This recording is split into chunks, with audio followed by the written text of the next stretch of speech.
Nem sempre a gente vai fazer tudo que a gente gosta, né? Tem determinadas atividades que a gente tem dentro do trabalho, da profissão que a gente escolhe, que a gente não gosta de realizar, né? Mas a gente precisa. Então, se tem que fazer, vamos fazer da melhor forma que a gente pode, independente de gostar ou não. Mas quanto à procrastinação, assim, então, eu sempre penso que a gente planeja bem alguma coisa que a gente vai fazer, independente do que a gente decida fazer. Ah, vou fazer uma dieta, vou começar academia, vou começar a jogar beach tênis, tudo isso, quando eu me proponho, eu vou começar, eu vou começar. E eu faço, né? Então, assim, a gente se programa, ok? E isso leva talvez algum tempo. Isso não significa que seja uma procrastinação, é um planejamento. E eu acho que tudo que a gente vai iniciar na vida tem que ser pensado. Claro, eu dei exemplos bem simples, né? Começar uma dieta, começar uma academia, começar a acordar mais cedo. Às vezes é um trabalho, uma tarefa, né? Exato. Mas isso se aplica também assim, ó, vou abrir um negócio. Ou vou casar, né? Que são decisões Sim. que mudam tanto a vida de uma pessoa. Vou ter um filho. Então, são tudo decisões que de fato vão mudar muito a tua vida. Então, e por isso tem que existir um planejamento. Isso não significa que seja procrastinar, seja planejar. Estou disposta a fazer algumas concessões, estou disposta a investir meu tempo, a minha vida, o meu dinheiro, a minha saúde, o meu sono, né? Então, tudo isso vai influenciar de forma direta na vida das pessoas. Então, a gente planeja e a hora que a gente tem que realizar, a gente não pode esperar demais, porque eu acredito no time. Eu acredito no time. Muitas pessoas perderam pessoas que amam por perder o time. Muitas pessoas resolvem ter filhos muito tarde e aí descobrem que tem algum problema, enfim, aconteceu Ou pior comigo. ainda, deixa de dizer algumas coisas, né? Exatamente, aí, exatamente. Às vezes por orgulho. Eu vou esperar o momento certo pra falar, e aí quando vê pode ser tarde demais, não por morte, não por isso, mas por outras razões, né? Razões. Então eu acho assim, ó, que o ideal é planejar e botar a cara, como diz, né? Bota a cara e vai. Se for pra não dar certo... Vai com medo mesmo. É isso aí. Se for pra não dar certo, que não dê logo. Porque o tempo tá passando. E às vezes é tarde demais pra recomeçar. Não assim, nunca é tarde pra recomeçar. Mais ou menos. É uma frase assim que é um chavão, né? Nunca é tarde pra começar.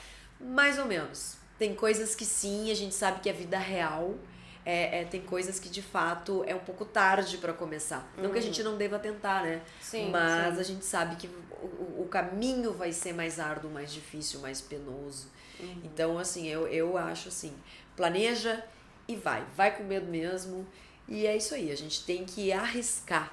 É só quem arrisca que vai ter a chance de... Porque se a gente fizer sempre a mesma coisa, a gente vai ter sempre os mesmos resultados. A gente tem que tentar fazer algo diferente para ter resultados diferentes. E acredita em si mesmo. A gente tem que acreditar na gente. Todo mundo é capaz. Tem que querer. Ontem eu falei, né, que vocação a gente faz. E isso eu ouvi da minha primeira chefe quando eu fiz um estágio. E ela me disse isso. Que quando eu estava saindo da área do direito do trabalho, né, que foi quando eu estagiei no escritório trabalhista, depois eu quis passar para a área tributária para me familiarizar, né, com essas questões, já que eu tinha escolhido essa área para minha vida, né? E aí eu disse pra minha chefe da época, eu disse assim, eu não sei se eu vou ter vocação, mas eu preciso tentar. E ela me olhou e disse assim, vocação a gente faz. Se é o que tu quer, tu vai conseguir. Porque a gente faz. E é muito treino, é muita dedicação, é muito empenho, a gente faz acontecer. Tem gente que tem aquele dom natural, né? Aquele brilho que a gente diz, a pessoa é iluminada. Já nasce com tem. aquilo, né? Mas se a gente não tem, a gente vai atrás. A gente vai fazer acontecer. Perfeito. E o que tu diria, eu escuto muito o pessoal falando ainda no tema procrastinação, né? Que existe a diferença de procrastinar e da preguiça, que às vezes não necessariamente é uma preguiça o fato de tu procrastinar. Às vezes uma determinada tarefa é porque tu não tá na área que tu realmente gostaria de atuar, ou de repente é algo que tu não gosta de fazer, não necessariamente na parte de trabalho, assim, Mas alguma área, tu teria alguma opinião, assim, sobre procrastinação versus preguiça? Ou de tirar uma ideia do papel, né? De repente uma insegurança, alguma coisa nesse sentido? Esse é o ponto. É aí que eu acho, sabe? Eu acho que a procrastinação, ela também tá muito ligada à insegurança. E eu vou dar um exemplo do que aconteceu comigo. O meu pai, o Dr. Herbert também, né? Eles falavam muito para eu ministrar cursos. Porque eu sempre fui bastante extrovertida, então eles achavam que eu poderia ser uma boa instrutora. E eu não queria, porque a minha referência era o Dr. Prats, era o meu pai, que pra mim era uma sumidade no assunto, né, de CMS, ISS, PI, quem fez treinamento com ele sabe, assim, o quanto ele era muito bem conceituado, muito respeitado nessa área, né. E o Dr. Herbert, que sempre foi fantástico também, e tinha também na época o Dr. Rodrigo, da área trabalhista, que era ótimo instrutor, a doutora Seila, que sempre foi para mim também uma inspiração, uma referência. Então eu dizia, quem sou eu na fila do pão, né? Não, eu vou ficar aqui por trás dos bastidores e... Não, jamais, eu não tenho esse conhecimento, eu julgava, sabe? Aquela coisa assim da gente, claro, eu era jovem, então a gente, pra mim foi o contrário, eu arriscava menos quando eu era jovem, talvez por não ter uma confiança em mim, porque a minha régua era muito alta, né? Sim. Então eu não queria de jeito nenhum. E eu só fui ministrar curso quando meu pai faleceu, porque tinha uma turma em andamento, né, e que o pessoal já estava vendendo os nossos treinamentos, que é um curso de extensão, curso uma especialização, e já estava sendo vendido esse treinamento. E aí o Dr. Herbert e o Dr. Rodrigo na época disseram assim, Paula, tu vai ter que assumir. E eu disse, ui, não, como assim? Logo não eu. vou, não quero, não tô pronta. Como tu não tá pronta? Tu é super inteligente, tu estuda, tu te dedica, ninguém lá vai saber mais do que tu. Tu tem que pensar isso, que por mais que a pessoa seja controller da Gerdau há 30 anos, e de fato aconteceu isso, ninguém vai saber deste assunto, tu és especialista. Tu és doutora neste assunto. Famoso autossabotamento, né? Exato. Então tu és doutora nesse assunto, sim. Ninguém vai saber mais do que tu. E eu fui, de novo, pra fogueira. Botando a cara a tapa. De novo, né? Assim como eu comecei na consultoria, eu comecei na área de treinamentos da mesma forma. Tipo, vai, me empurraram e fui. Sim. Tinha um outro instrutor, mas eles queriam que eu iniciasse o treinamento, que eu abrisse e tudo mais. E eu fui. E tinha um consultor que estava iniciando na época, que assistiu todo o meu treinamento, né? Então eu acabei ministrando ele do início ao fim, dessa vez. E quando chegou na última aula, o pessoal, eu comecei a agradecer e tudo mais. E aí o pessoal levantou, me aplaudiu.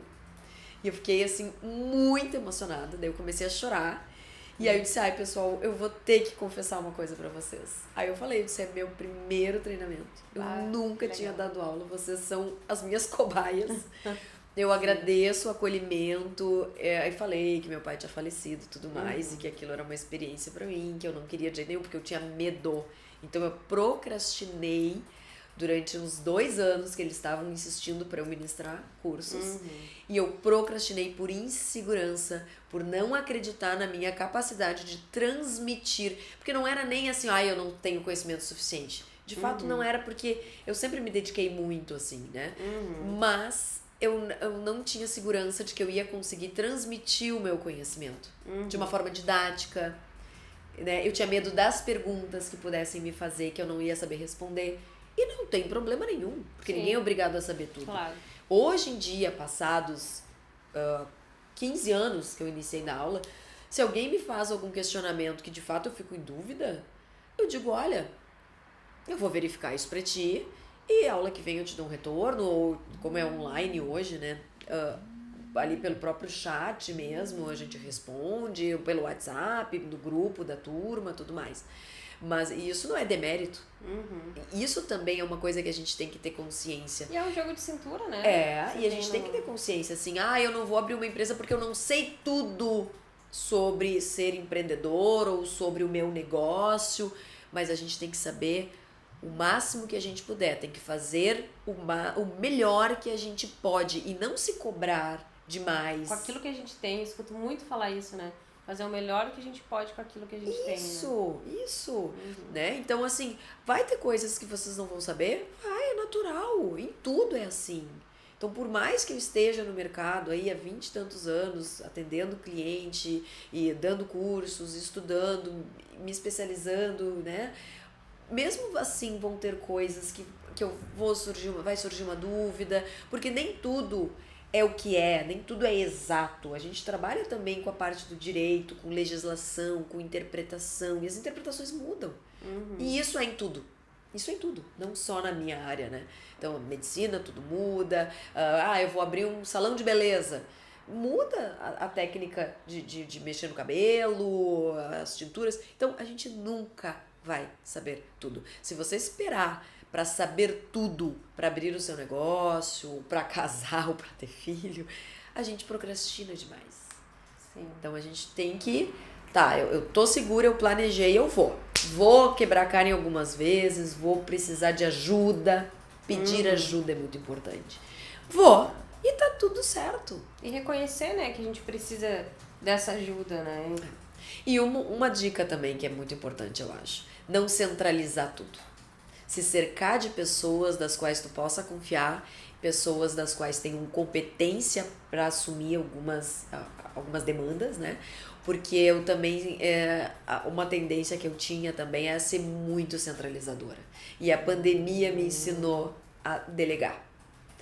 Poxa, eu me cerquei de pessoas que eu confio muito, pessoas extremamente qualificadas, e isso fez com que eu tivesse conforto. E a gente precisa se cercar de pilares fortes, porque a gente não dá conta de tudo. A gente não dá conta de tudo.